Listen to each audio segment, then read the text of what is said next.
बहुत समय पहले की बात है। माधवपुर नामक गांव में एक गरीब किसान अपनी बूढ़ी अम्मा के साथ रहा करता था। उसके पास एक छोटी सी जमीन थी जो कि बंजर हो चुकी थी। फिर भी वह दिन रात उस पर मेहनत करता था। मोहन बहुत ही मेहनती और ईमानदार था। वह एक आत्मविश्वास से भरा हुआ व्यक्ति था जिसे ना हालातों से डर लगता था ना ही लोगों की बातों से। हर दिन सूरज उगने से पहले ही वह उसी आत्मविश्वास के साथ उठता और अपने खेत की ओर बढ़ता जहां सिर्फ बंजर जमीन थी, लेकिन उसके सपनों की हरियाली छिपी हुई थी। उसे यकीन था कि एक दिन उसकी मिट्टी उसे जरूर जवाब देगी, सोने जैसी फसल बनकर। ओ बेटा मोहन, तेरे लिए मैंने जमींदार से बात कर ली है। वो तुझे अपने पास काम पर रख लेंगे। तू भी जाकर उनसे एक बार बात कर ले बेटा। अब हमारे बस की बात नहीं रही। कम से कम वहां रहकर तू अपना गुजारा तो कर पाएगा। मुझे तेरा बहुत ख्याल है मोहन, इसलिए यह कदम उठाया। जाकर बात कर ले, सब ठीक हो जाएगा।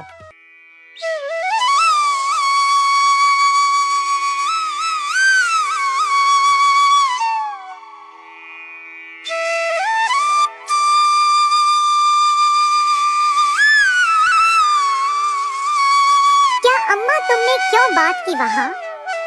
मैं नहीं जाऊंगा। हमारा खुद का खेत है तो मैं दूसरों के पास क्यों काम करने जाऊं? मैं गरीब सही मगर खुददार हूँ।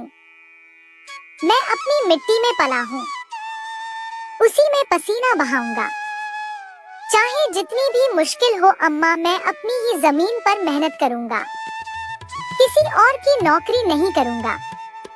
अरे मोहन, उस बंजर जमीन में क्या उगाएगा तू? वो जमीन अब बिल्कुल बेकार हो गई है बेटा। ना उसमें नमी बची है ना जान।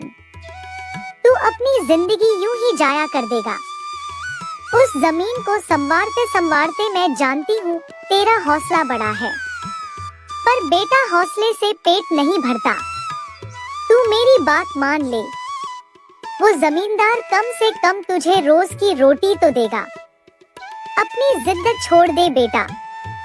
तू थक जाएगा पर वो जमीन कुछ नहीं देगी तुझे। अरे अम्मा, तुम बेकार में ही इतनी परेशान हो रही हो। देखना, एक दिन मैं उसी जमीन से सोना निकालूंगा।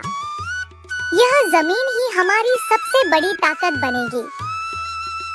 मोहन खेत में काम कर ही रहा था कि तभी वहाँ पर एक आदमी आकर बोला, अरे मोहन भैया, आपको भी मानना पड़ेगा। आप फिर से इस बंजर जमीन पर मेहनत कर रहे हैं। अरे मंगेश भैया, अब क्या करें? जमीन हमसे ज्यादा मेहनत करवा रही है, पर क्या करें? धरती तो माँ समान होती है। जैसा वह चाहे वैसा ही करना पड़ता है। कभी सख्त हो जाती है, कभी चुपचाप सब सह लेती है, कभी बीज को छुपा लेती है तो कभी उसे जीवन दे देती है। हम तो बस उसके बच्चे हैं जो उसके हर रंग को अपनाना जानते हैं। थक तो जाते हैं भैया, पर जब मिट्टी की खुशबू आती है ना तो सारी थकान उतर जाती है। उम्मीद है यह माँ हमें खाली हाथ नहीं लौटाएगी। बस थोड़ा और सब्र, थोड़ा और विश्वास। आप जैसा मूर्ख तो मैंने आज तक नहीं देखा भैया। क्या सोचते हो आप? दुनिया कहां से कहां पहुंच गई और आप अब भी उसी बंजर जमीन से उम्मीद लगाए बैठे हैं। मोहन के पास उस आदमी की बातों का कोई जवाब नहीं था। वह वहां से अपने घर चला जाता है। जब दोपहर को मोहन थक हार कर घर पहुंचता है तो देखता है कि माँ बुझे हुए चूल्हे के पास चुपचाप बैठी है। क्या हुआ अम्मा? तुम ऐसे क्यों बैठी हो? खाना क्यों नहीं बनाया? क्या बात है? बेटा, चूल्हा जलाने के लिए लकड़ियां नहीं है, इसीलिए चूल्हा कैसे जलेगा? बस इतनी सी बात है अम्मा। मैं अभी जाकर ले आता हूँ लकड़ियाँ। मोहन लकड़ियाँ लाने जंगल चला